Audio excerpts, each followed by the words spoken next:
Salmo 46, versículo de número 4 diz assim, eu quero ler o versículo e na sequência vocês vão ler após mim, tá bom? Amém? Diz assim: há um rio cujas correntes alegram a cidade de Deus, o santuário das moradas do Altíssimo. Agora é a vez de vocês, 1, 2, 3 e...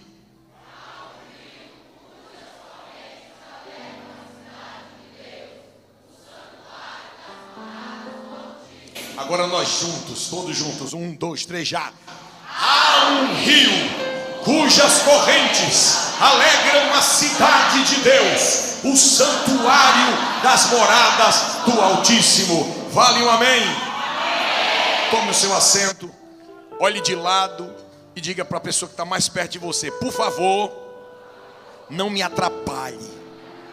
Amém.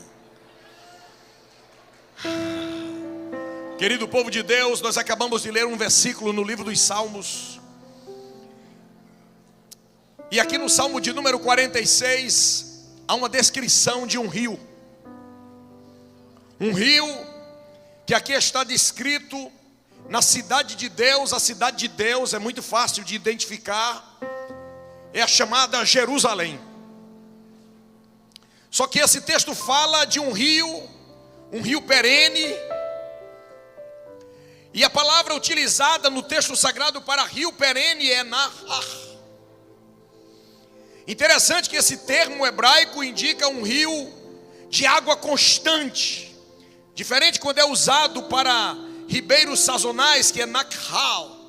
E quando nós encontramos a leitura desse texto, diz que é um rio perene. O grande problema é se você começar a procurar em Jerusalém um rio, você não acha. Se você procurar na história de Jerusalém, a questão geográfica, a história geográfica de lá, não vai encontrar rio lá também. Aí eu pergunto assim: se ninguém acha rio e a Bíblia diz que tem rio, tem ou não tem? Vocês ficaram na dúvida, né? A Bíblia diz que tem ou não tem? Eu vou perguntar de novo. A Bíblia diz que tem ou não tem? Tem. Mas ninguém nunca achou, e agora? Tem? Tem. Queridos, este rio não é um rio que nasce numa rocha. Este rio não é um rio que desce das montanhas de neve. É um rio que vem do trono de Deus. Ele não depende de estações, porque Deus é imutável. Ele não seca, porque a sua presença é eterna. O salmista chama Jerusalém de cidade de Deus e diz que ali é o santuário das moradas do Altíssimo, da habitação do Altíssimo. E como é que a gente consegue solucionar este entendimento? Eu preciso lhe dizer que na cidade de Jerusalém havia um templo, e dentro do templo havia uma arca, e dentro da arca estava a palavra de Deus. E ali estava a representação da presença de Deus. O salmista Davi, tendo essa mesma experiência com a presença de Deus, ele disse: na tua presença há plenitude de alegria, na tua destra há delícias perpetuamente. E no Salmo 122 está escrito: alegrei-me quando me disseram, vamos à casa do Senhor. Na casa do Senhor há presença de Deus. E esse texto sagrado nos fala a representação de um rio. Todos sabem que rio é fonte de vida, porque a água é vida. A grande questão é que esse rio aqui não é geográfico, ele é espiritual. Não é temporal, ele é eterno. Não é limitado, ele é infinito. Mas eu quero trazer você para a lembrança de algo a respeito da presença de Deus. Quando Deus criou o homem, Ele criou o homem à sua imagem e semelhança, macho e fêmea os criou. E Deus colocou o homem em um jardim no Éden. Quando Deus ali o colocou para ter um relacionamento de intimidade, de amizade, de amistosidade. O homem conversava com Deus e Deus conversava com o homem diariamente. A presença de Deus era sentida, ela era vivida, ela era experimentada dia após dia. Mas a grande questão é que Deus havia advertido o ser humano: de todas as árvores do jardim comerás, mas há uma árvore que está no centro do jardim, dela não comerás, porque no dia que dela comeres, certamente morrerás. Quando Deus adverte ao homem a respeito da desobediência, não desobedeça, não coma do fruto da árvore da ciência do bem e do mal, e sinaliza para ele que se ele assim o fizesse, iria morrer. Deus não estava dizendo a única consequência do seu pecado. Deus estava apenas sinalizando, através da morte, grandes consequências advindas do pecado. Deus criou o homem para a vida. Deus não nos criou para a morte.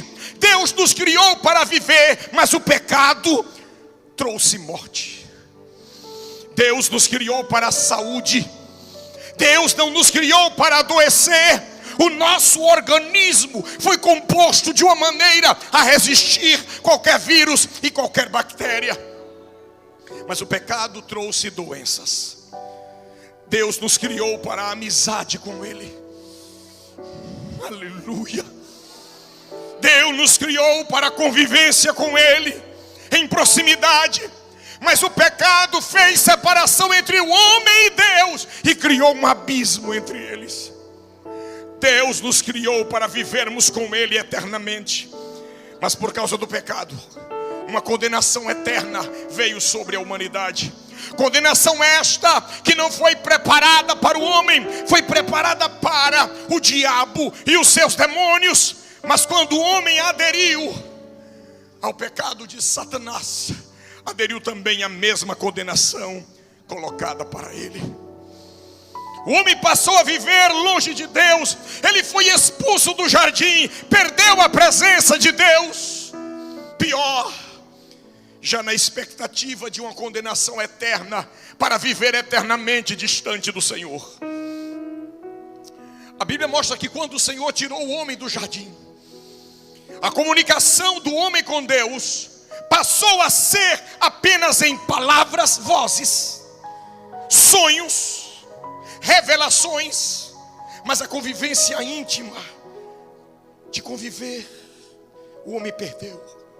O contato com Deus, o homem perdeu. Por quê, pastor? Porque se o homem voltasse a habitar na presença de Deus, um Deus santo, diante de um homem pecador, exigiria, diante da santidade e a justiça de Deus, destruição do homem. E Deus não queria destruir o homem. Deus queria preservar o homem. E para que o homem não fosse destruído, Deus manteve distância. De vez em quando uma revelação, um sonho, uma palavra, uma voz. Mas Deus não estava mais convivendo com o homem. Os anos se passaram, pastor, e Deus foi falando com um e outro. Havia pessoas que ele separava, aquele chamava de amigo, como Abraão. Pessoas com quem Deus tinha uma comunicação mais próxima, como Enoque. Pessoas com quem Deus, a linguagem foi de cara a cara, mas ele nunca viu a face de Deus. A linguagem é cara a cara, mas ele nunca viu a face de Deus. Moisés chama Davi de um homem segundo o seu coração, mas Deus não podia habitar com o homem. Deus elejou o meio de colocar a sua presença diante dos homens, mesmo através de uma representação. Ele disse que um tabernáculo deveria ser erguido, um templo móvel, uma tenda, dividida em partes. Na parte inicial, o homem ofereceria a Deus sacrifício para purificar os seus pecados. Só que aquele sacrifício só tinha garantia de um ano de garantia. Anualmente o sacrifício era oferecido a Deus para que o pecado fosse coberto. A palavra hebraica é capá. Capá significa cobrir. O pecado era coberto. Durante aquele período do pecado coberto, glória de Deus se manifestava. A nuvem de Deus cobria o tabernáculo. O povo via coluna de fogo. O povo via algo extraordinário e se alegrava com aquilo. Mas o pecado continuava entranhado nas pessoas. As consequências do pecado estavam lá: doença, morte e outras coisas mais, e a expectativa de uma condenação eterna. Mas os tempos se passaram e Deus nunca desistiu do homem. Eu preciso lhe dizer, Ele não desiste de você. O desejo de Deus é renovar a sua comunhão com Ele. O desejo de Deus é que você sinta a presença dEle. E Ele abre uma porta, eu preciso dizer isso para você. Ele abre um acesso chamado de adoração. Através da adoração nós nos aproximamos dEle. Mas não adianta querer adorar a Deus pensando que é só fazer umas caretas assim. Não. Ninguém pensa que adorar a Deus é simplesmente levantar umas mãos. Não. Ninguém pensa que adorar a Deus é ritualismo religioso. Não se adora a Deus ritualisticamente. Se adora a Ele na beleza da sua santidade. Ou você se endireita para adorar, ou Ele não recebe a adoração. A adoração verdadeira é feita em espírito e em verdade. Primeiramente tem que ser ao Deus verdadeiro e no padrão de Deus.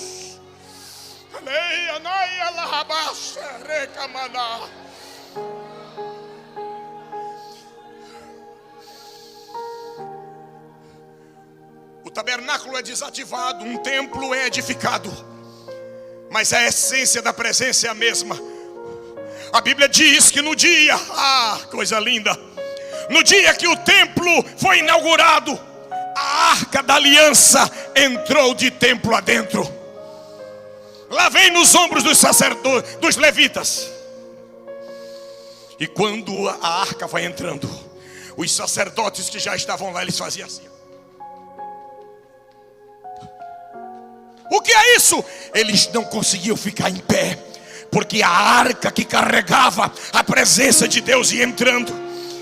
E o homem frágil, mortal, pequeno, limitado, não suporta a glória de Deus. Uma nuvem invade o templo. E a nuvem não era a glória era mais do que a nuvem. A nuvem era para ocultar a glória, porque se a glória fosse revelada, não era só gente caindo, não, era gente morrendo.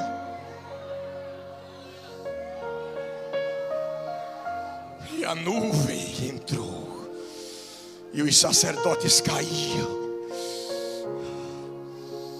Daquele dia em diante se dizia: a presença de Deus está no templo. Quem queria adorar a Deus ia para onde, pastor? Para o templo. Quem queria estar na presença de Deus, sabe para onde é que ia? Para o templo. Aqueles que moravam longe do templo faziam viagens para vir ao templo, porque a adoração era sempre no templo. O salmista aqui diz: há um rio cujas correntes alegram a cidade de Deus. É no templo que está a presença. Mas isso já mudou, tá? Fica tranquilo que você não vai precisar ir a Jerusalém, não. Até porque não tem mais templo. Jesus já rompeu o véu do santuário. E daqui a pouco eu vou te mostrar como é que se adora a Deus em qualquer lugar. Não precisa mais ir a Jerusalém. Você pode adorar a Deus lavando louça, lavando roupa, andando de bicicleta, andando no sol quente, dirigindo, andando a pé, voando, navegando, trilhando, onde quer que você esteja. Se você santificar o coração e reconhecer a grandeza, o poder, a glória, a majestade, a soberania, você vai sentir a presença de Deus.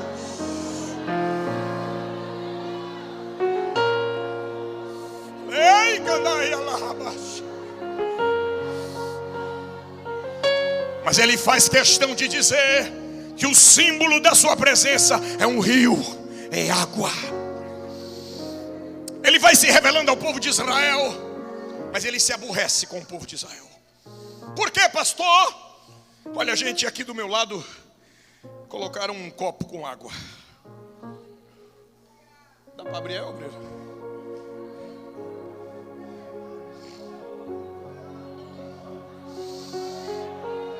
Tem que fazer um curso, né? Pode arrancar a tampa. Arranca a tampa. Isso. Deus te abençoe. O que é que tem aqui?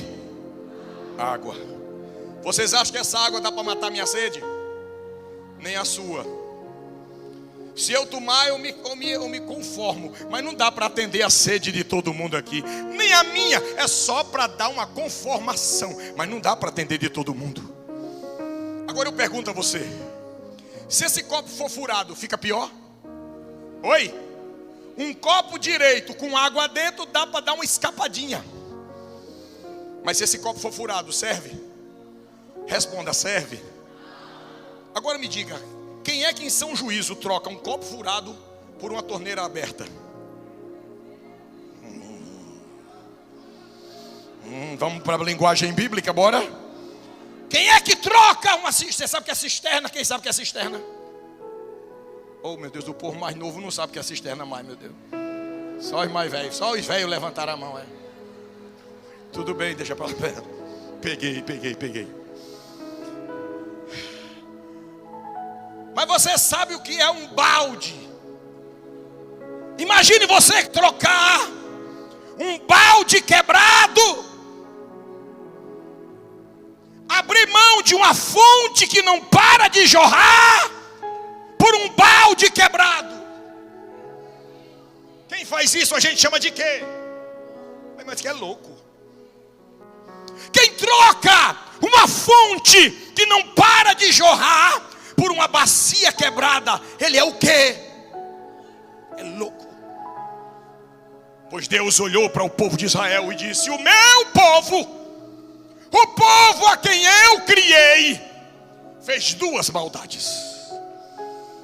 A mim me deixaram um manancial de águas vivas e cavaram cisternas rachadas que não retêm as águas.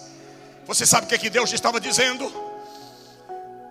Trocaram aquele que satisfaz por aquilo que não satisfaz. O nosso Deus, Ele satisfaz. O nosso Deus, Ele traz realização. O nosso Deus é pleno. O Deus criador dos céus e da terra, Ele atende a toda necessidade. Mas as nações fizeram coisas horríveis e Israel copiou. O que é isso, pastor?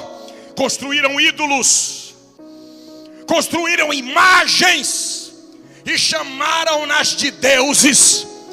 Imagens que têm boca, mas não falam, que têm olhos, mas não veem, que têm nariz, mas não cheira, que têm pé, mas não anda, que tem mão e não apalpa. Tornem-se semelhantes a eles os que os fazem e os que neles confiam. O nosso Deus está no trono. Ele tem boca e fala, e quando Ele fala o coração da gente arde. Ele tem olhos que veem e contempla os que estão na terra. Ele tem ouvidos e ouve as suas orações. Ele tem mãos que se apressam para lhe atender, que se estendem para lhe abençoar, que pés que se apressam para lhe socorrer. Ele é Deus, Ele é Deus, Ele é Deus, Ele é Deus, Ele é Deus.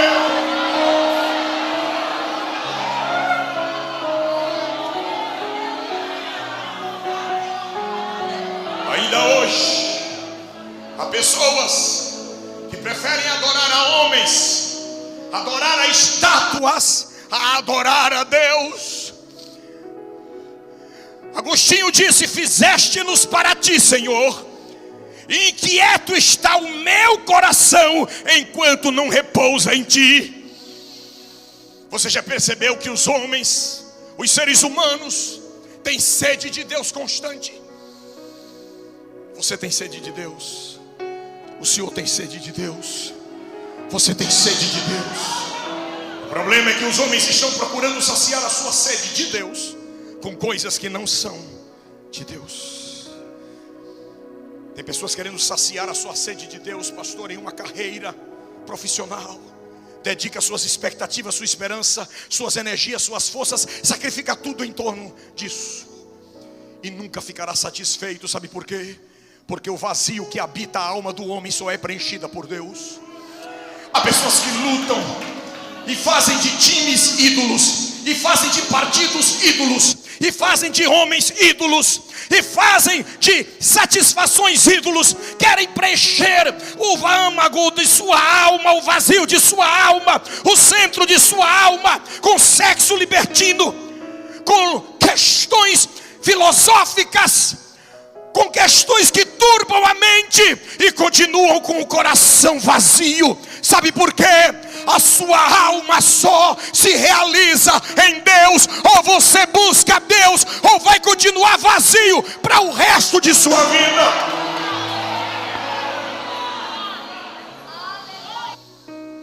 A terra está cheia de mortos, que estão como se estivessem vivos. Vocês aqui não vivem muito perto do mar, mas quem aqui já esteve dentro do mar? Quem já esteve? Ok.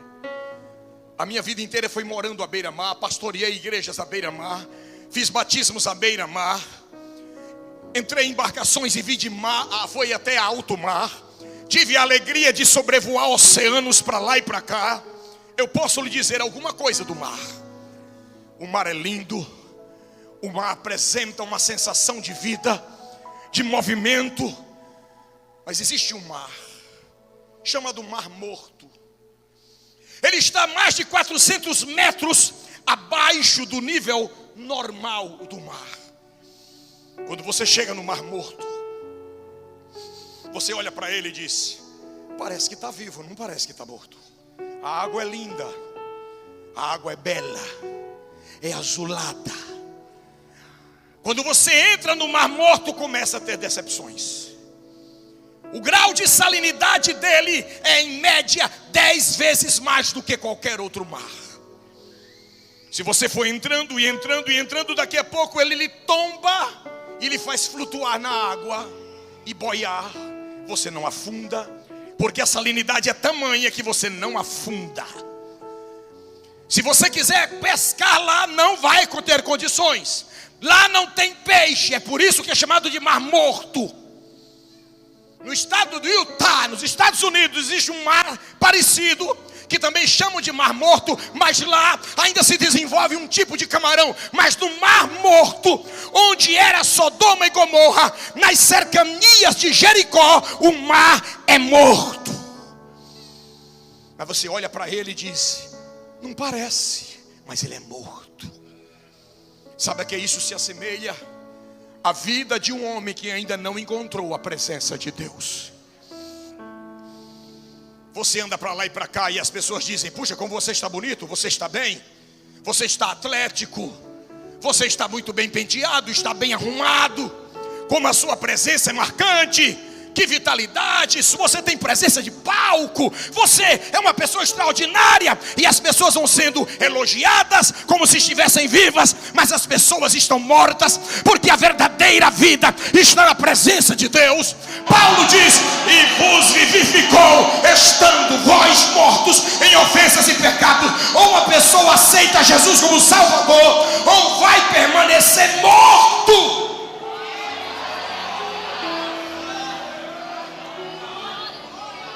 Mas há uma profecia. Diga assim: pastor. Diga: pastor. Fale a profecia. Eu vou dizer. Zacarias capítulo de número 13, versículo 1 diz: naquele dia haverá uma fonte aberta para a casa de Davi e para os habitantes de Jerusalém, para remover o pecado e a impureza. Glória a Deus.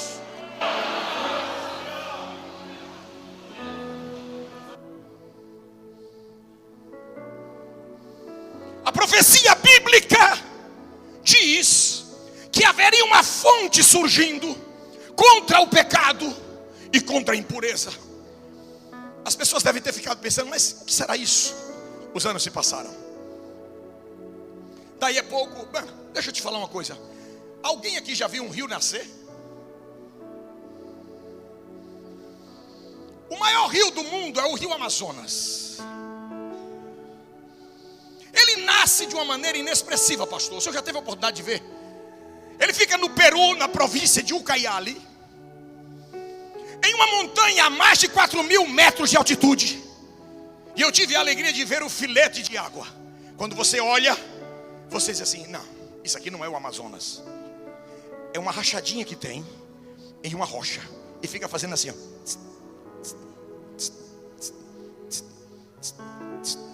Quando você olha disso, não vai dar em nada.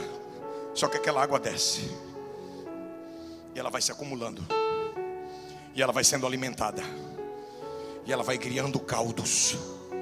E vai crescendo. E vai aumentando. E se torna a maior bacia hidrográfica do mundo. A bacia hidrográfica do rio Amazonas. Eu já naveguei por este rio em muitas áreas dele. É gigante. É expressivo e impressionante. Pois eu quero lhe dizer que a profecia bíblica diz: vai nascer um rio, vai nascer uma fonte contra o pecado. E eu venho nesta noite lhe dizer que o rio nasceu.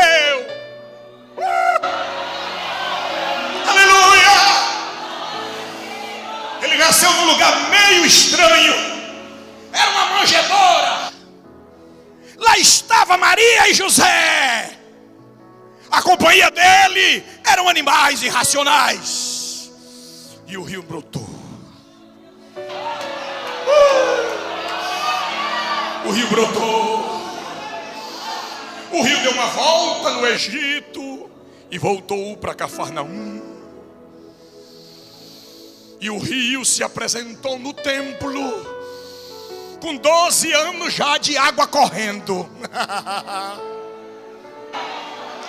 Quando o rio se apresentou no templo, os professores do templo disseram: mas que rio! O rio saiu de cena e daqui a pouco se apresentou em Caná da Galileia. E o rio transformou a água em vinho. Dá para dar glória a Deus? O rio passa em Cafarnaum.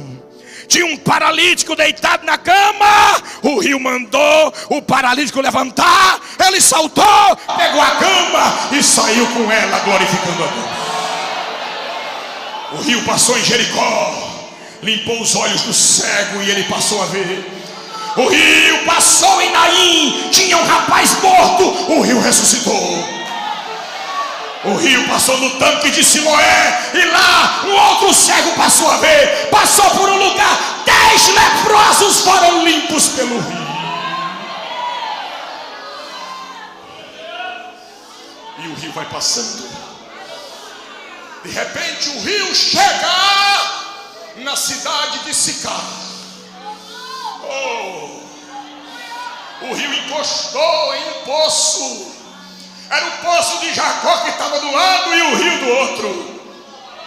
Uma mulher, ela vinha com um jarro. Colocou o jarro no ombro e ela vinha. Chegou perto do poço. Aí o rio falou com ela: eu estou com sede. É o quê? Como já se viu? Você está falando comigo, uma mulher samaritana, e ainda está me pedindo água. Oh, não vai dar certo não. Aí o rio diz assim: se você soubesse com quem você estava falando, era você que ia me pedir água, e eu lhe daria água, e essa água iria se transformar em você uma fonte que salta para a vida eterna. E peraí, que negócio é esse? Que coisa é essa? Daqui a pouco o rio diz assim: vá buscar seu marido. Ela disse: marido não tem. Ele diz: é profeta. O rio é profeta.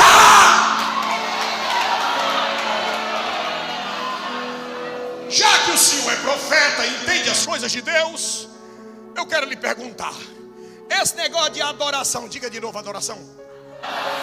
Repita. Esse negócio de adoração é no templo? Lá vem o templo de novo.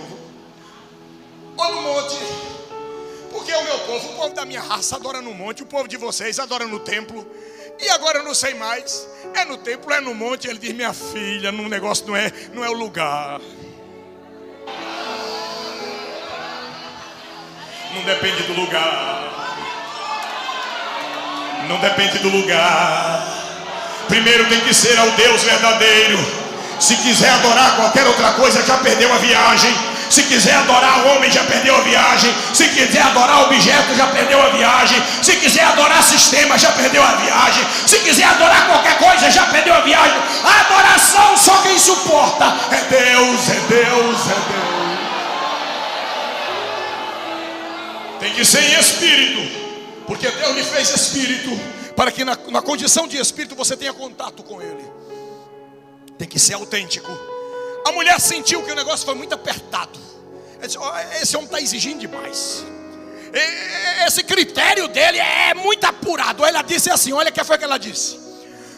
Quando o Messias vier, ele explica esse negócio melhor.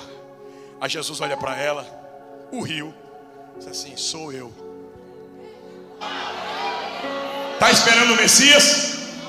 Cheguei. Sou eu que falo contigo. Sabe o que aconteceu? Ela creu, ela creu, ela creu, ela creu, ela creu. E quando a pessoa crê, o negócio é assim. Ele explica depois lá na frente. Aquele que crê em mim, como diz as Escrituras, rios de água viva fluirão do seu interior. Ela creu. Quem andava com um pote nas costas, quem andava com um vaso, quem andava com um cântaro para buscar água, ela disse, agora eu tenho uma fonte dentro de mim. Não quero mais cântaro, não quero mais vaso.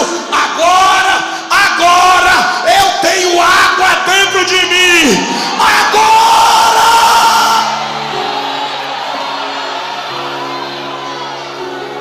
Aquela mulher era desacreditada. Ela tinha moral duvidosa.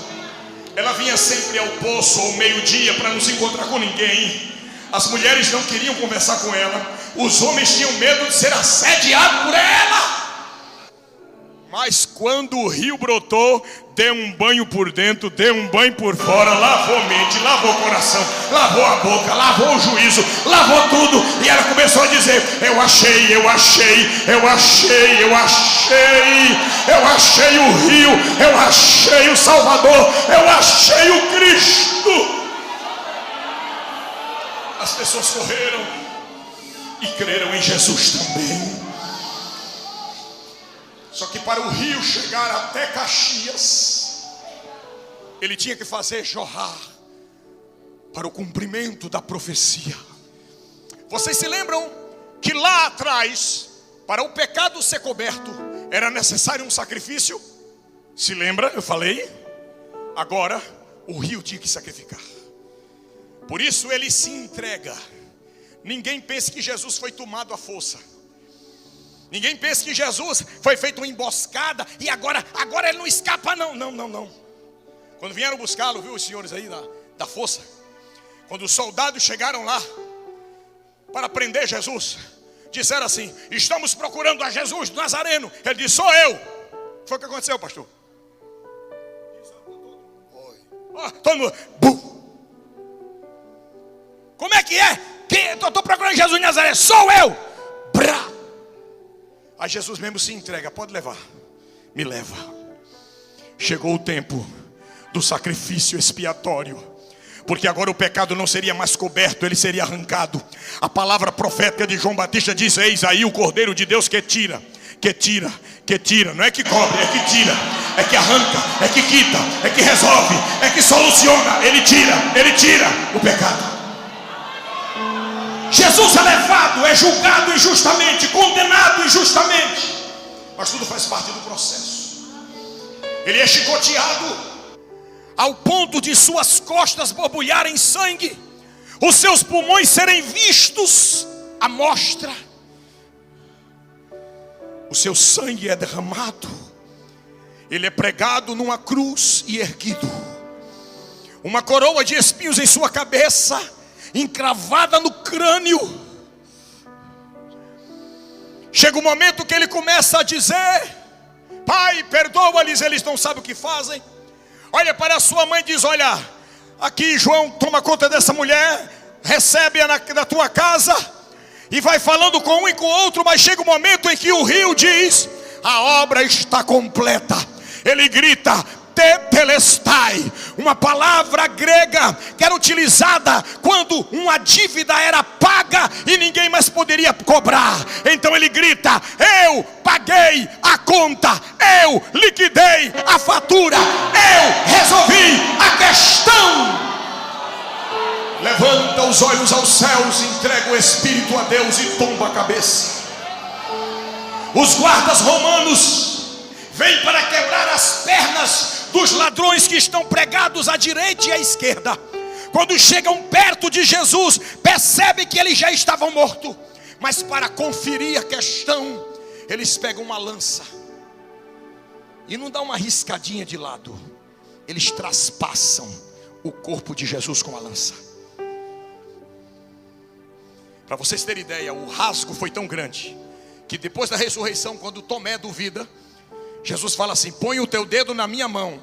O buraco do cravo cabia um dedo, mas quando ele fala do lado, Jesus disse: põe a tua mão aqui, cabia uma mão fechada dentro.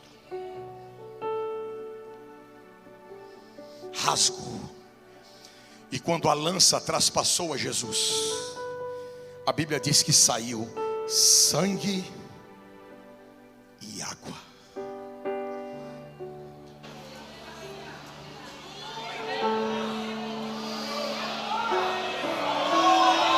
Existe um rio, Senhor,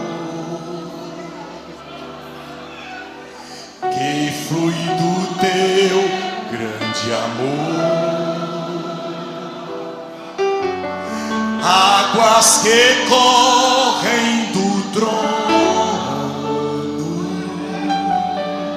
águas que curam, que limpam.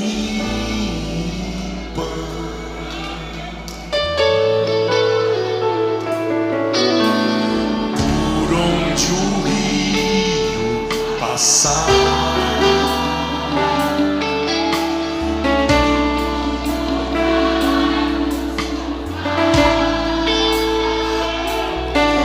pois levam a vida.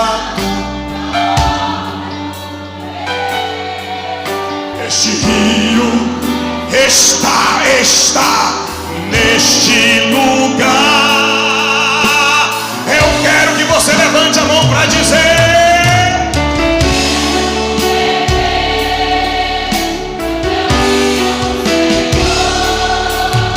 sacia minha sede. Eu quero fluir.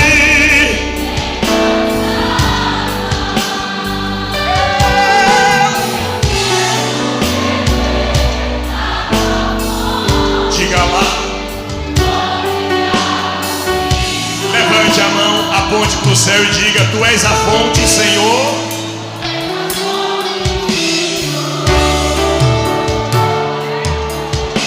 Preste atenção no que eu vou dizer. A água saiu do lado.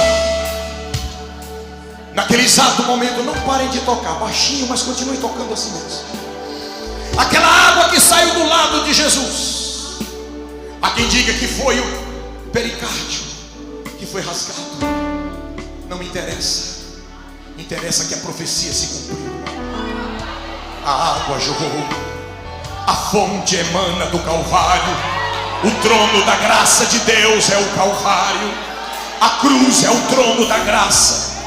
Eu disse no início que o homem se separou de Deus por causa do pecado, mas o sacrifício de Jesus na cruz foi para solucionar o problema do seu pecado. Senhoras e senhores, o problema do pecado nos trouxe condenação ao inferno. O problema do pecado nos trouxe condenação à morte. O problema do pecado nos trouxe fragilidade no corpo quanto à saúde. Nos trouxe instabilidade na alma, a alma temerosa, a alma ansiosa, a alma cheia de pânico. Mas quando um homem se encontra com Jesus e bebe da água chamada Jesus, a ansiedade de sua alma vai embora. Ele não precisa mais procurar nada para preencher o seu coração. Olha para a cara desse povo aqui, prefeito. Olha para a cara deles, olha aqui para a cara deles, está vendo? Olha a cara redonda, olha. Vocês tomaram cerveja hoje? Não tomaram nenhuma pinga, nem uma cachaçinha, não deram um balão de maconha, não cheiraram cocaína. E por que estão tudo alegre desse jeito? Sabe o que é? Um coração alegre é formoseio roxo. E a alegria que temos é a presença, é a presença, é a presença, é a presença, é a presença. Jesus disse: aquele que crê em mim, como diz as Escrituras, rios de água viva fluirão do seu interior. Cadê o rio? Cadê o rio? Cadê o rio? Tem rio aí, tem rio, tem rio. Olha o barulho das águas, olha o barulho das águas, olha o barulho das águas. É água correndo, glória a Deus. Um salvo em Jesus já sabe, mesmo que morra, vai ressuscitar em corpo glorioso para andar na presença de Deus. Sabemos que o Jesus a quem cremos, Ele cura, Ele cura, Ele cura, Ele cura. Mas melhor do que tudo isto é saber que os nossos pecados foram perdoados, lançados no mar do esquecimento. O nosso nome está escrito no livro da vida, e dentro de nós o rio da presença de Deus não para de jorrar.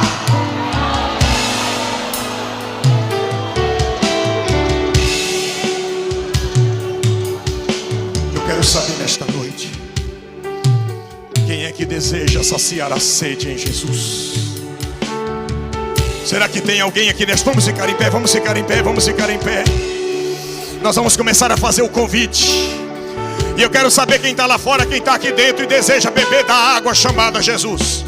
Alguém que está desviado, parado na caminhada, se deseja beber da água chamada Jesus, agora é a hora, agora é a hora. E a igreja vai cantar dizendo assim, ó: existe um rio que flui.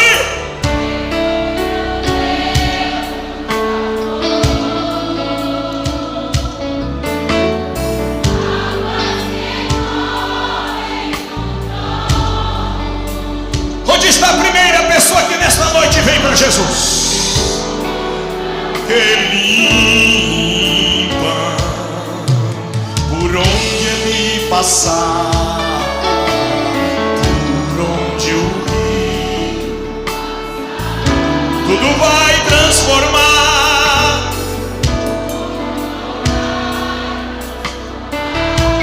Pois levam a vida do próprio Deus.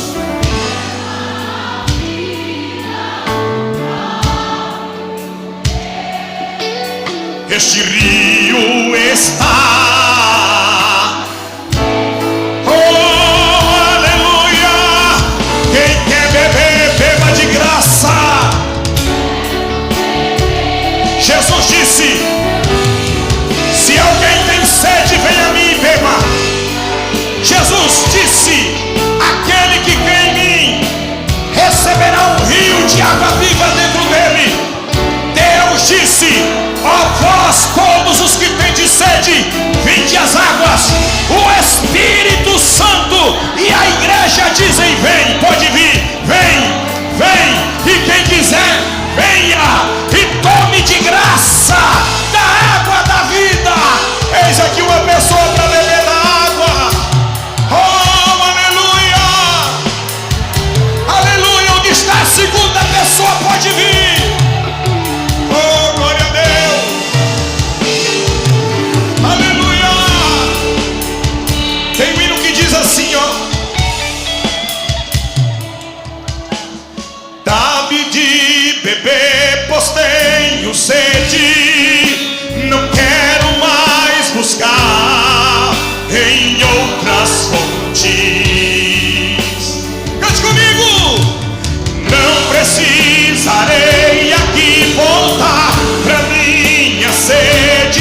terceira pessoa, pode vir a quarta. Pode vir, pode vir, pode vir. És o dom de Deus.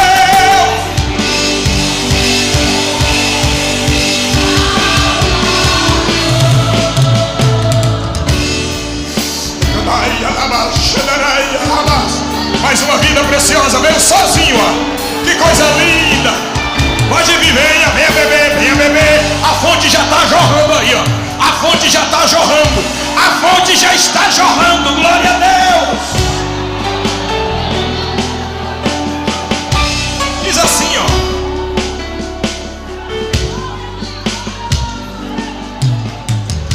Junto ao poço estava eu, quando o homem judeu viu a sede que havia em mim. Sem ouvir, conheceu e me ofereceu uma água que jorra sem fim. Levante a mão para cantar, dá vida e beber.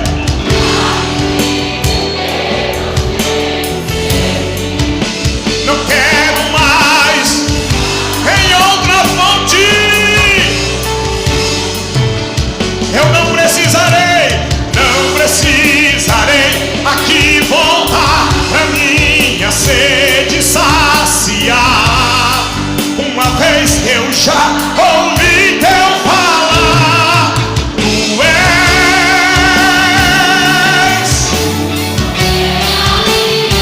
É muito lindo ver a igreja cantando e dizer: foi ele que me encontrou, foi ele, foi ele, foi ele. És o dom de Deus, o Messias, o meu Salvador.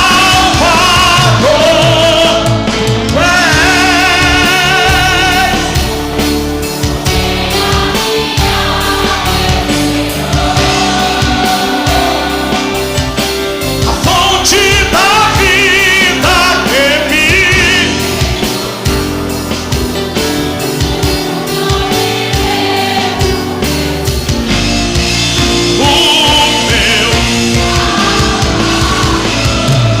Tu és, diga lá.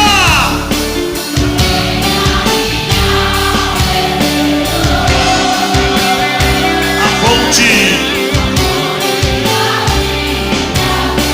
Onde está mais uma vida preciosa para Jesus? És o dom de Deus, o Messias, o meu.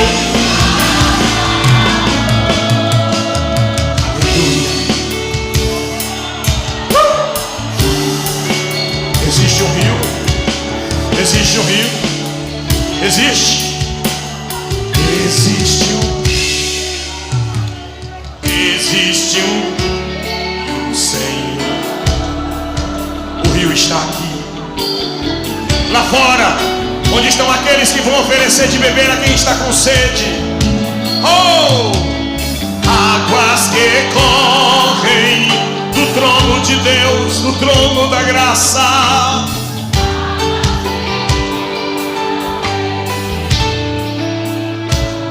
Aqui existem vidas que estão rendidas a Jesus. Antes de eu entregar o microfone ao pastor, eu quero dizer que o rio de Deus aqui em Caxias não vai parar de correr. No dia de Pentecostes o rio correu, Pastor Caetano, no dia de Pentecostes o rio correu. Na Inglaterra, este rio também correu. Lá, através do ministério de John Wesley, ele levou água aos sedentos. Em Los Angeles, na rua Azusa, o rio correu com força. E de lá para cá ele veio para o Brasil. Quando o rio chegou em Belém do Pará, não ficou lá, veio para cá, foi para o Rio Grande do Norte. E hoje quer encher a sua vida. Você não pode ficar de fora. A chama do poder de Deus brota no coração aquecido. A água que sacia a sede enche um dos nossos corações. Deus quer lhe dar experiências marcantes. Deus quer fazer esta igreja triunfar. Eu não sei se eu estarei na terra quando completar a data do centenário desta igreja, mas se nós ainda estivermos aqui, eu quero vir. E ai de ti se não me convidar. A gente já vai estar mais maduro. O senhor não vai estar dando essas carreiras que deu com o cantor, não. Mas eu vou pregar agarrado assim no seu braço, assim, ó. Eu me escoro no senhor e o senhor se escora em mim. Diga aleluia. E nós vamos falar mais de Jesus. Nesta época, essa igreja será muitas vezes maior do que ela é hoje. E o templo que será inaugurado vai ter mais gente do lado de fora do que do lado de dentro. Quem crê nisso, diga amém. Levante as suas mãos e diga assim, ó: dá-me de beber, pois tenho sede. Não quero mais buscar em outras coisas. Não precisarei aqui voltar pra minha sede saciar. Uma vez que eu já ouvi Deus falar, tu és.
De Deus, o Messias, o meu Salvador.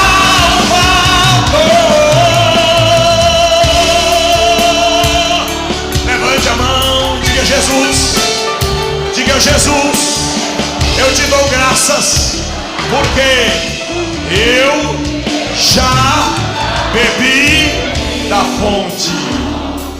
Neste momento, estenda suas mãos para cá. São quantas pessoas? 1, 2, 3, 4, 5, 6. 6. Vamos dar 6 glória a Deus de tremer o chão, bora. 1, 2, 3, já. Número 1, 2, 3, 4, 5, 6. Feche os seus olhos, por favor. Pensem só em Jesus. Pai amado, Santo Deus, eu te louvo agradecido por ter falado a tua palavra mais uma vez como ela é. E agora, Senhor, estas 6 pessoas que compreenderam a tua palavra estão tomando a decisão acertada de abrir o coração e saciar a sede em Jesus. Traga perdão aos seus pecados, nome garantido no livro da vida, a alegria da vida eterna e brote em seus corações. Que tua presença seja abundante em suas vidas e que nunca mais elas se afastem de ti por motivo algum. Levante as suas mãos mais uma vez e mais uma vez diga assim: tu és